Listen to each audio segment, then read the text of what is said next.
कुछ पता चला? बस लगा हुआ हूँ। सारा दिन ये केस लेकर घर में बैठे रहती हो। कभी कभी बाहर की हवा भी तो खानी चाहिए। कई दिनों से केस उलझा पड़ा है, बस एक बार सुलझ जाए, इस जालसाज को गिरफ्तार करवा दूं, फिर दार्जिलिंग चलेंगे हवा खाने। आज मैं कुछ नहीं सुनने वाला। अरे पूरा एक हफ्ता हो गया घर में बैठे हो, चलो कहीं घुमाते। अजीत लेकिन नहीं लेकिन कुछ नहीं।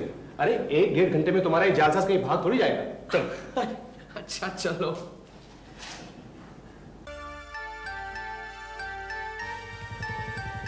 अच्छा वहाँ यहाँ घूमने आ गए। अच्छा थैंक यू। काफी हल्का महसूस कर रहा हूँ। उस जालसाज की कलाई आज खुली जाएगी।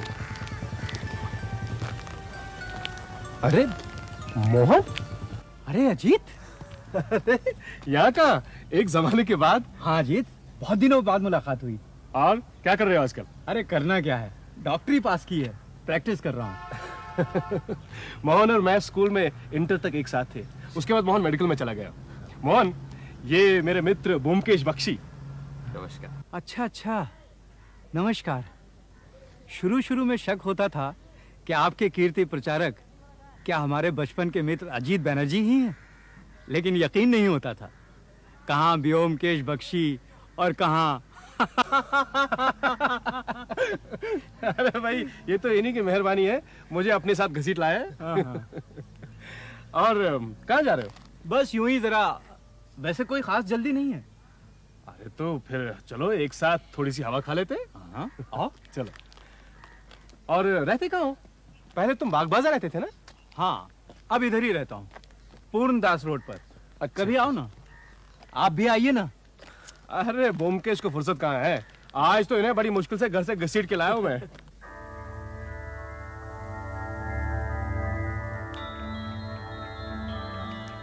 आप कुछ कहना चाहते हैं तो कहिए ना।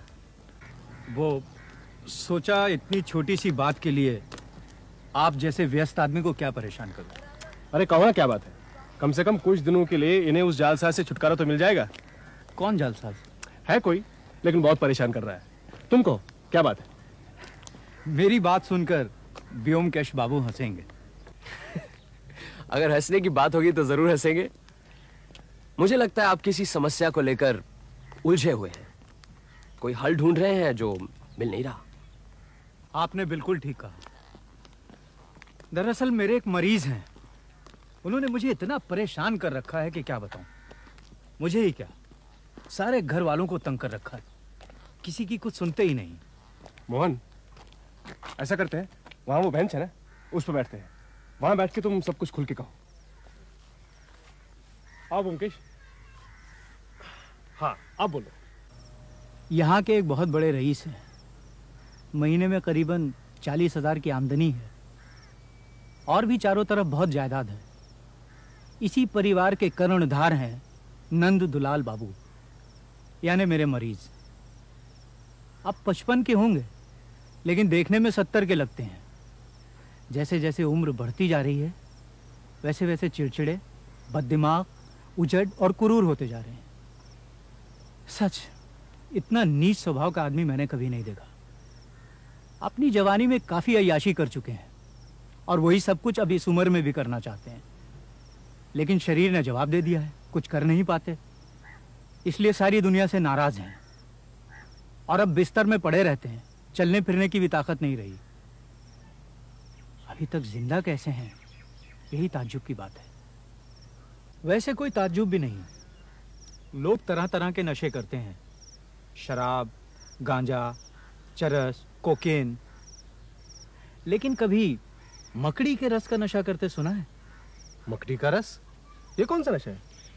एक तरह की मकड़ी होती है जिसके शरीर से यह जहरीला रस पीस कर निकाला जाता है। तरंतुला डांस। किसी जमाने में स्पेन में इस मकड़ी की चुभन को लेकर लोग बेतहाशा नाचते थे। एक तरह का उत्तेजक जहर है, लेकिन हमारे मुल्क में किसी को इस्तेमाल करते नहीं सुना। बिल्कुल ठीक, तरंतुला। साउथ अमेरिका में स्पेनिश बोलने वाले इलाकों में यह नशा बहुत प्रचलित है। तरंतुला रस एक तीव्र घातक जहर है, लेकिन थोड़ा थोड़ा लेने से शरीर की नसों में ताजगी आती है और उत्तेजक का काम करती है। हमारे नंदुलाल बाबू अपनी जवानी में यही नशा करते थे, लेकिन आज जब उनका शरीर जर्जर होकर टूट चुका है तो वो ये नशा छोड़ नहीं पा रहे हैं। जब मैं उनका पारिवारिक डॉक्टर बना तो मैंने कहा ये नशा फौरन छोड़ना पड़ेगा, लेकिन नंदुलाल बाबू कहाँ सुनने वाले। मैंने भी कहा मैं इस नशे को आपके घर में घुसने नहीं दूंगा, देखें आप क्या करते हैं। उन्होंने कहा है देखते हैं कौन माई का लाल रोकता है मुझे। अरे ये मेरी जिंदगी है, मैं जो चाहूंगा करूंगा। हालांकि उनकी पत्नी और उनके 2 लड़कों ने उनके पर पहरे बिठा रखे हैं और वो खुद भी पंगु होकर बिस्तर में पड़े रहते हैं, लेकिन पता नहीं कैसे इस तमाम रोकथाम और सतर्कता के बावजूद वो मजे से ये जहर पिए जा रहे हैं। पता नहीं इस शख्स को कहां से और कैसे ये मकड़ी का रस मिल रहा है। यही हमारी समस्या है। अगर आप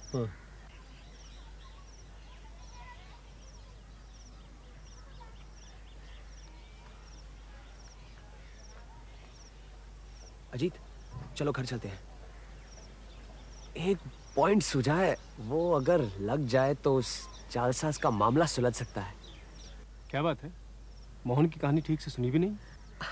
अरे सुनूंगा क्यों नहीं, इंटरेस्टिंग है, कठिन समस्या भी है, लेकिन वो जालसाजी का मामला जब तक सुलझ न जाए तब तक कोई बात नहीं व्योमकेश बाबू, मैं जानता हूं आपको छोटे छोटे केस में उलझाना उचित नहीं है, लेकिन क्या करूं। सोचता हूं कि एक मरीज की मदद करूं तो उसकी जान बच सकती है।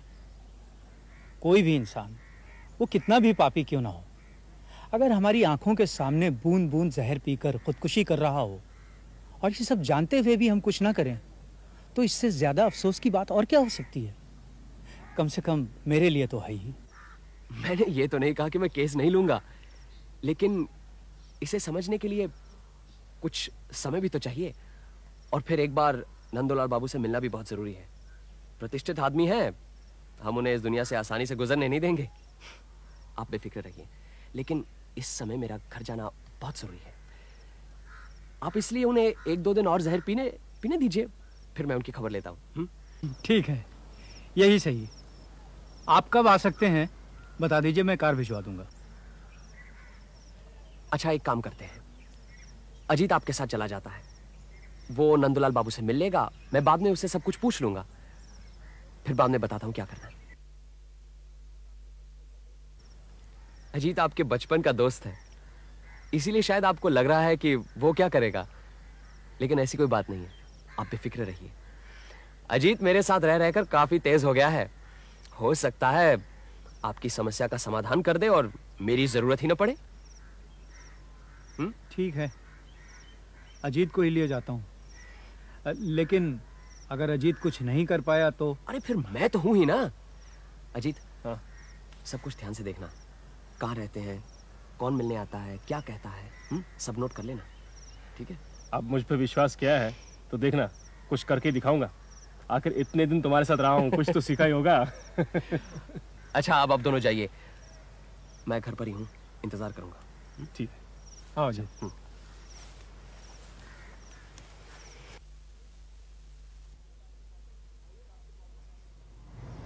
आइए डॉक्टर बाबू, हम आप ही का इंतजार कर रहे थे। आओ। ये मेरे पुराने मित्र हैं, फिलहाल मशहूर डिटेक्टिव व्योमकेश बख्शी के साथी हैं। इन्हें तुम्हारे पिताजी का केस समझाने गया, शायद कोई फायदा हो जाए। हाँ हाँ, क्यों नहीं, आइए आइए। आओ जी। आइए। ये नंदुलाल बाबू के बड़े लड़के अरुण हैं। नमस्ते। नमस्ते। अच्छा, तुम्हारे पिताजी क्या कर रहे हैं? करेंगे क्या, वही उपन्यास लिख रहे हैं। आज फिर लिए? हाँ। अरे कौन है? भागो यहाँ से, मैं लिख रहा हूँ। पिताजी, डॉक्टर बाबू आए हैं। क्यों मेरे पीछे पड़े हो? चले आती मेरी देखभाल करने, बेवकूफ, शांति से काम भी नहीं करने देते। चलो भाई, दरवाजा खोल दे। सब ठीक है ना?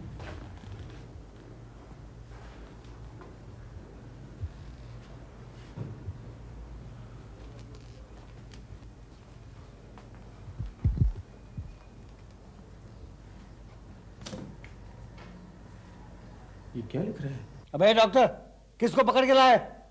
पूछते हैं मैं क्या लिख रहा हूं। कोई नहीं, मेरे एक पुराने मित्र हैं। भगाओ साले को, तुम भी भाग जाओ। सब मेरे रुपए खाने के चक्कर में पड़े। गेट आउट, चोर साले। तुम उधर बैठ जाओ और जो कुछ नोट करना चाहो नोट कर लो। बाद में अगर कुछ पूछना चाहो तो पूछ लो। ओके?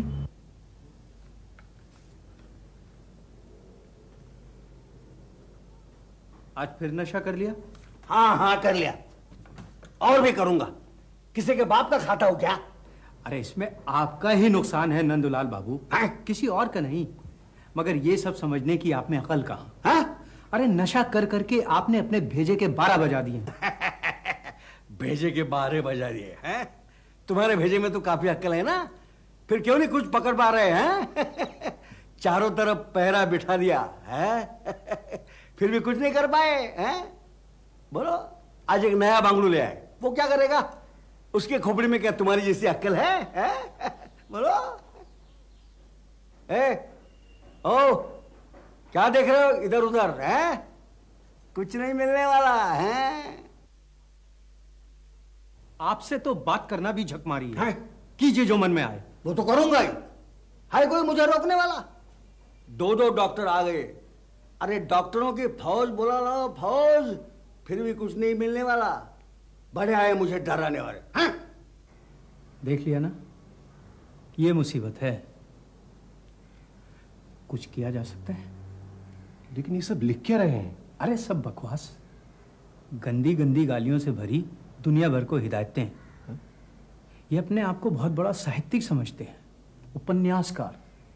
कभी लाल स्याही से कभी काली स्याही से अनाप शनाप लिखते रहते हैं। ये समझते हैं कि कलकत्ते के सारे संपादक बेवकूफ हैं, क्योंकि वो इनकी कलाकृति लौटती डाक से वापस भेज देते हैं। कोई नहीं छापता। क्या पट्टी बढ़ा रहा है? और आप हजरत, आप है कौन? मेरे घर में घुस आए? ये क्या धर्मशाला है? भागो यहां से। यहां ज्यादा होशियारी झाड़ने की जरूरत नहीं, समझे? चुपचाप यहां से चलते बनो, मैं तो धक्के मार के निकलवा दूंगा। दुनिया भर के चोर उचक्के बदमाशों ने डेरा डाल रखा है मेरे रुपयों को श्राद्ध करने।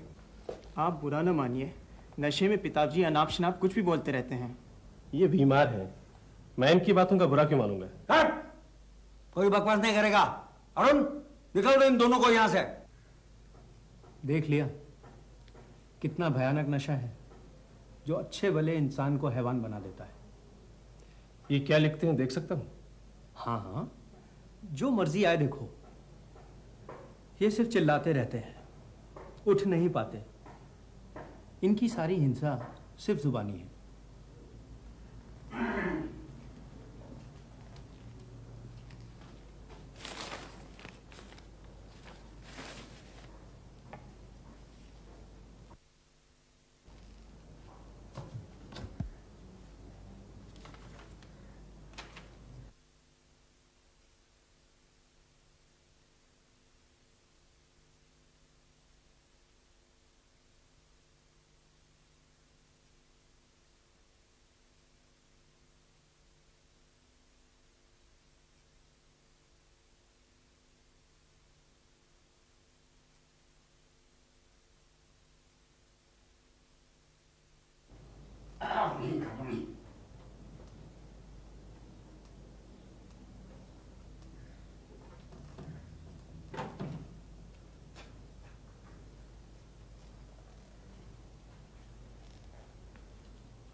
वो अलमारी देखें? हाँ हाँ, चलो ना।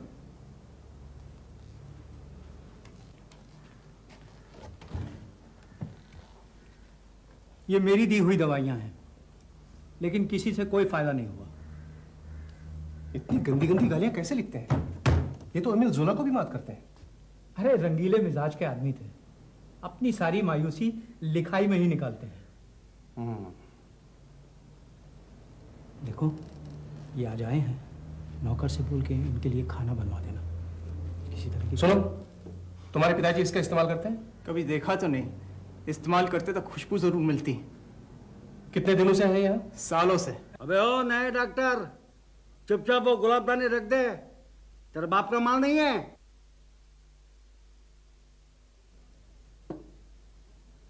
ये भी मालूम है, ये गुलाबदानी बादशाह शाहजहां के जमाने की है। हाँ, अच्छा थोड़ा ले लो और भागो यहां से।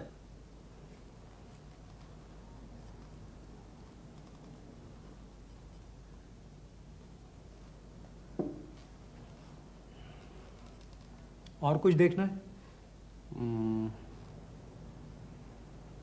वो उधर क्या है? बाथरूम, आओ।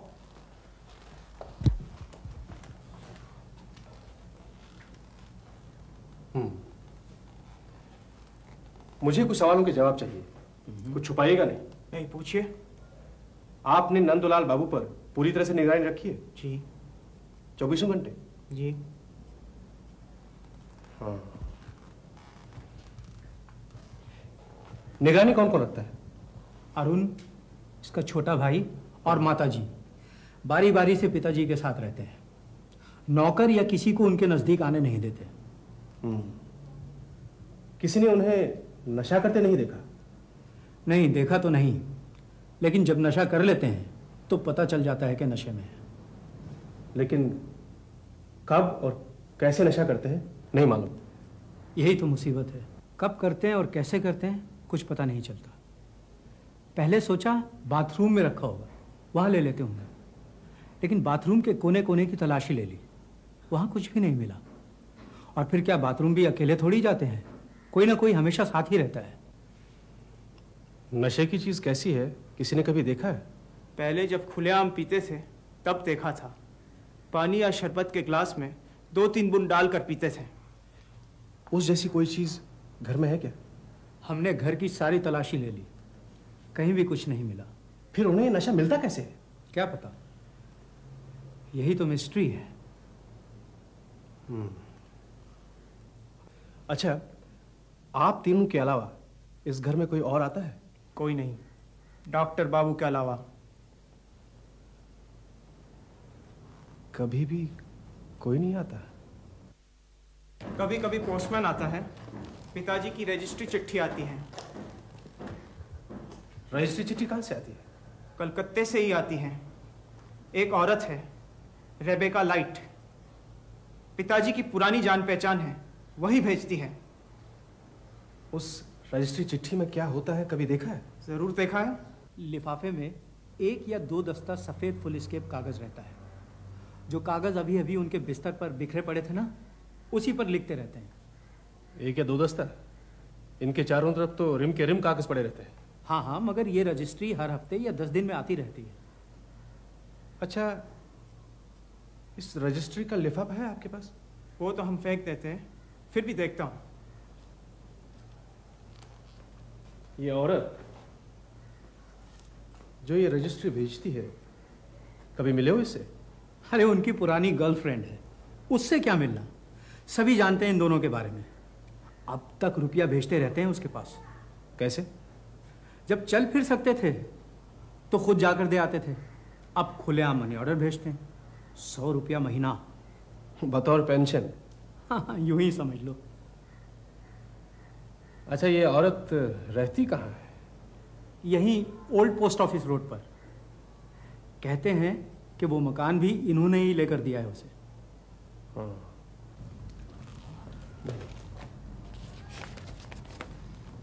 Miss Rebecca light.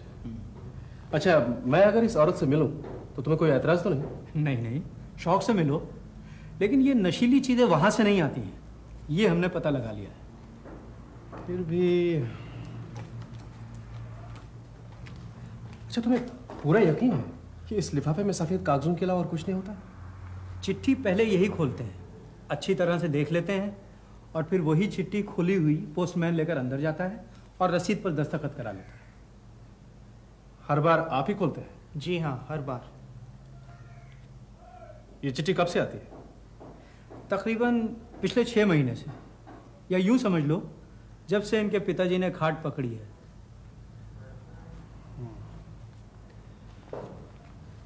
अच्छा, आप ऐसा क्यों नहीं करते? 4-5 रिम कागज आप खुद खरीद ले और इन्हें दे दीजिए, ताकि इससे रजिस्ट्री वजिस्ट्री का झमेला ही खत्म हो जाए।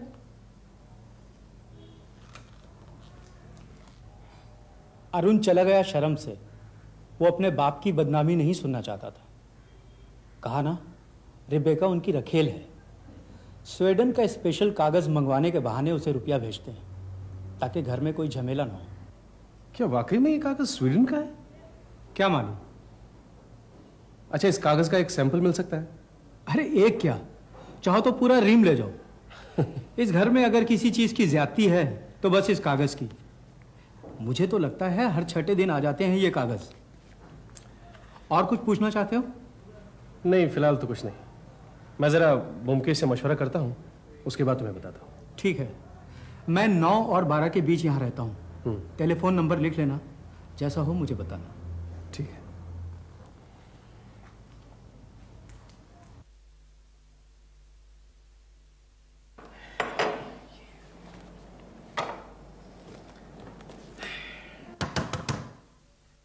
पुटीराम, जरा देखना तो।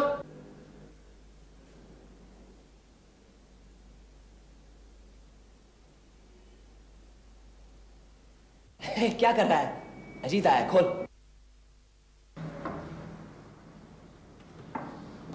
आओ अजीत आओ, बिल्कुल वक्त पर आए हो। जालसाज पकड़ा गया। अच्छा, बधाई हो। मामला क्या है? तुम तो इतने शौकीन नहीं थे। ये खुशबू कहां से लगा है? लगाई नहीं है। हाँ। ये जेब में रखकर लाया हूँ। अच्छा। अच्छा, तुम्हारे उस दोस्त के केस का क्या हुआ? सुलझा दिया मामला? नहीं, अभी नहीं। कोई सुराग मिला? मिला भी है और नहीं भी। मोहन का ये मरीज सचमुच ही बहुत ही बदमिजाज और घटिया किस्म का इंसान है।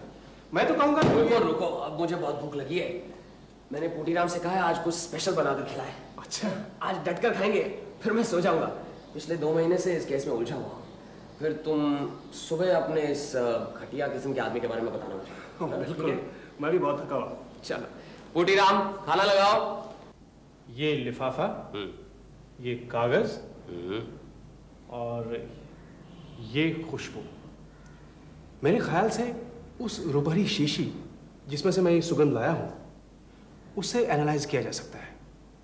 शायद कुछ मिल जाए। क्या मिलेगा? मकड़ी का रस? सुगंध बढ़िया। हो सकता है नंदूलाल बाबू खुशबू के बहाने 1 मील दूर से जिसकी सुगंध आती है उसे कोई छुपा कर रख सकता है? फिर नंदूलाल बाबू खुशबू लगाते हैं, इसका कोई सबूत है तुम्हारे पास? नहीं, ऐसा कोई सबूत मिला नहीं, लेकिन नहीं अजीत, कहीं और ढूंढो। किस तरह से चीज कमरे में आती है, किस तरह से नंदूलाल बाबू सबकी आंखों के सामने जहर मुंह में लेते हैं, ये सब सोच कर देखो।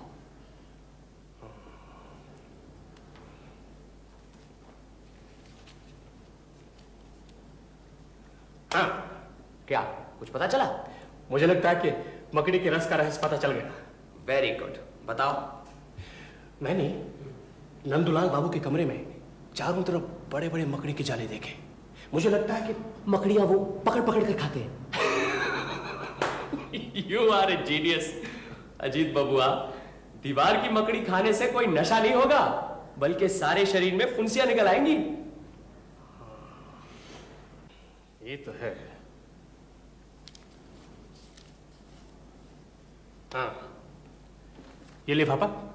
चलो उस औरत से मिलते हैं, क्या पता वहां से कुछ पता चले। मिल सकते हैं, लेकिन अगर उसे कुछ मालूम भी होगा तो वो बताने वाली नहीं है। उनकी पुरानी दोस्ती है, क्या दोस्ती नहीं निभाएगी?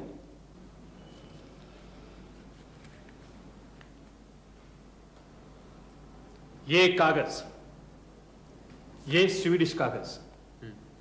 हो सकता है इस कागज पर न नजर आने वाली स्याही से कुछ संदेशा भेजा जाता हो, जिसे पढ़कर नंदूलाल बाबू को नशे का पता ठिकाना मिले। अच्छा, मान लो ये भी ठीक हो, लेकिन नशे वाली चीज तो कहीं होगी ही। बिल्कुल ठीक। इस कागज से भी कुछ नहीं होने वाला।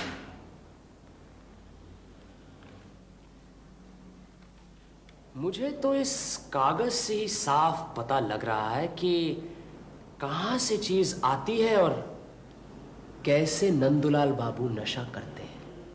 इस कागज से? कैसे? तुमने कहा हर हफ्ते ये कोरा कागज रजिस्ट्री से आता है। हाँ। क्यों आता है? क्यों आता है? लिखाई के लिए। नंदुलाल बाबू प्रसिद्ध साहित्यकार भी तो हैं। कुछ भी हो, लेकिन सोचने की बात है कि वो कोरा कागज है। अरे तो क्या हुआ, कागज तो कोरा हो गई। अगर कागज कोरा है तो रजिस्ट्री करने की क्या जरूरत है? हर हफ्ते कागज भेजा जाता है, महीने में एक बार क्यों नहीं भेजा जाता? मतलब? रुपया महीने में एक बार भेजा जाता है। हाँ। तो फिर कागज भी महीने में एक बार भेजा जाना चाहिए। अरे ये तो कोई बात नहीं हुई। अरे हफ्ते में भेजे या महीने में, इससे क्या फर्क पड़ता है? फर्क पड़ता है, अभी पता चल जाएगा। उस औरत रिबेका को रुपया भेजा जाता है, हाँ? तुम्हें मालूम है क्यों? वो इसलिए कि क्योंकि वो उसकी आश्रिता है। बस यही? क्या कोई और भी वजह हो सकती है? अच्छा, वो दिन रात गंदी गंदी बातें लिखते रहते हैं, मालूम है क्यों? मुझे नहीं मालूम, तुम्हें मालूम है? शायद मालूम है। एक और बात तुमने कही कि उनके पास 2 फाउंटेन पेन है, एक लाल स्याही का और एक काली स्याही का, ठीक? हाँ ठीक, लेकिन अब मुद्दे की बात तो बताओ। बताता हूं। अच्छा, तुमने नंदुलाल बाबू की जीभ पर गौर किया? जीभ? हाँ, जीभ। ये उसमें क्या गौर करना है? उनकी जीभ लाल थी या काली? ये क्या मजाक हो रहा है? मजाक नहीं, सारा दारोमदार नंदुलाल बाबू की जीभ के रंग पर ही है। तुमने कुछ गौर नहीं किया? जीभ लाल है, पीली है या काली, ये देखने की मैंने जरूरत महसूस नहीं की। तुम्हारे सारे ब्यौरे सुनने के बाद मुझे तो लगता है कि यही जानना सबसे ज्यादा जरूरी है। नंदुलाल बाबू के यहां टेलीफोन तो होगा ही, मालूम है नंबर? जरा वहां टेलीफोन करो। डॉक्टर मोहन नहीं तो उनका लड़का वहां होगा, जरा पूछ कर देखो।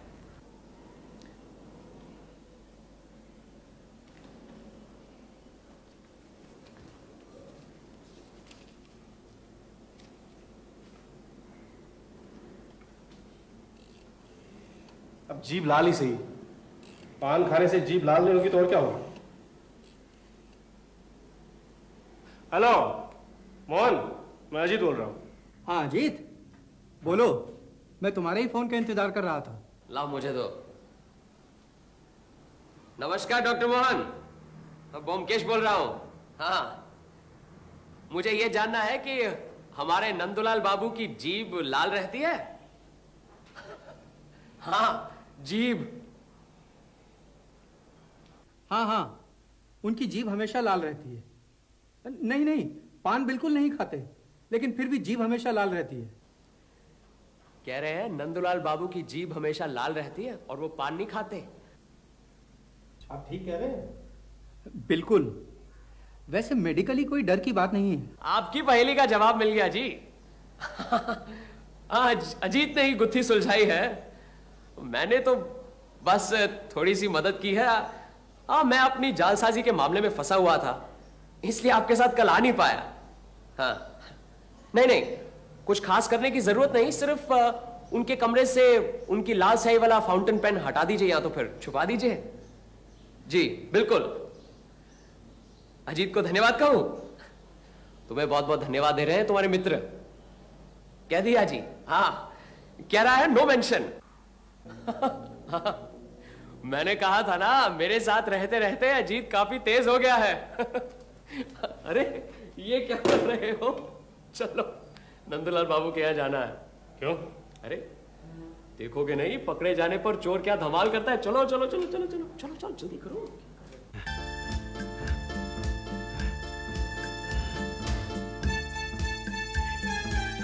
अरे अरे ये क्या बदतमीजी है?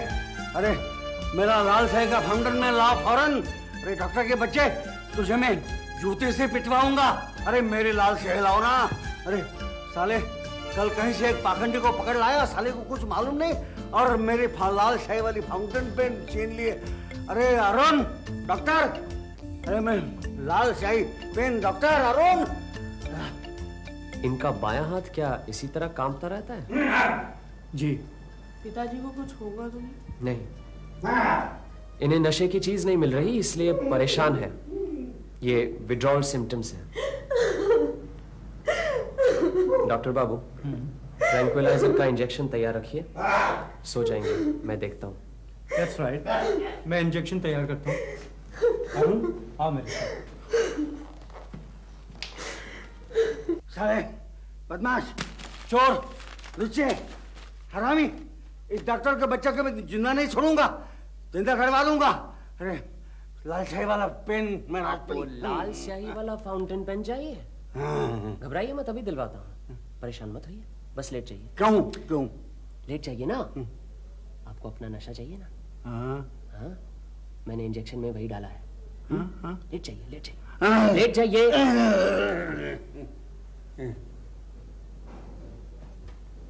डॉक्टर मोहन,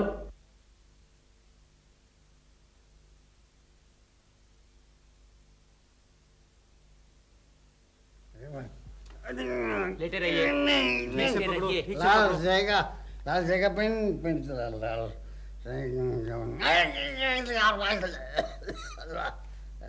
लाल जाएगा लाल पेन लाल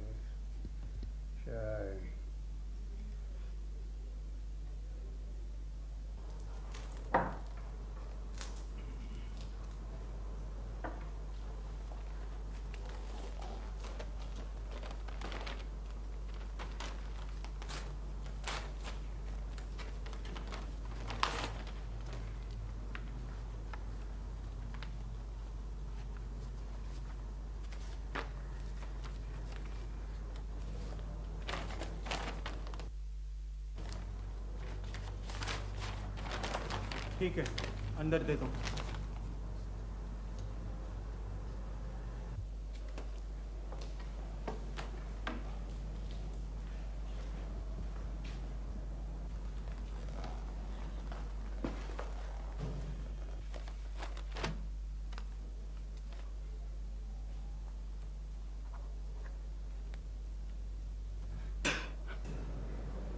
कब से चल रहा है ये सब? हुजूर मैं बहुत गरीब आदमी हूँ हुजूर। इस गरीब आदमी को कितने रुपए मिलते हैं इस काम के? जी 20 रुपए। कौन देता है? जी ओल्ड पोस्ट ऑफिस रोड के पास एक औरत रहती है हुजूर। और इस गरीब आदमी को पोस्ट ऑफिस से रिटायर हुए कितना समय हुआ? करीबन 2 साल हो गए हुजूर। मैं बाल बच्चे वाला आदमी हूँ हुजूर। हुजूर मेरी लड़की की शादी करनी थी हुजूर। पुलिस को खबर कर दो। हुजूर मैं मर जाऊंगा हुजूर। नहीं मरोगे, पुलिस को साफ साफ सब कुछ बता दो, मैं तुम्हें छुड़ा दूंगा। जाओ उधर जाके खड़े हो जाओ। अच्छा मालिक। अजीत, जरा नंदूलाल बाबू को वापस अपनी जगह पर सुला दो। आओ।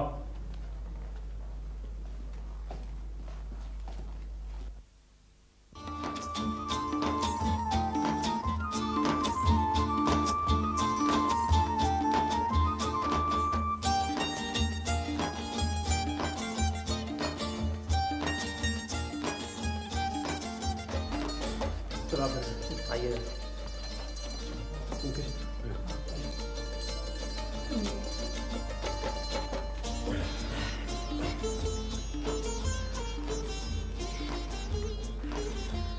बस अब इन्हें जल्दी होश आ जाएगा। अच्छा हुआ पोस्टमैन आज ही आ गया।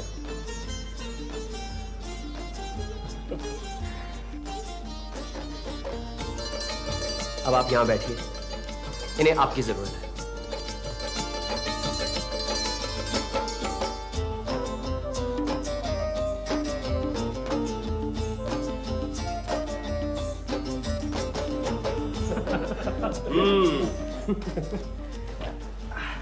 भाई एक बात बताओ, ये सब पता कैसे चला?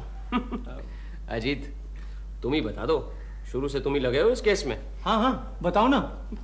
नहीं, तुम ही बताओ, तुम्हारे कहने का स्टाइल अच्छा है ना। बिगड़ते क्यों हो?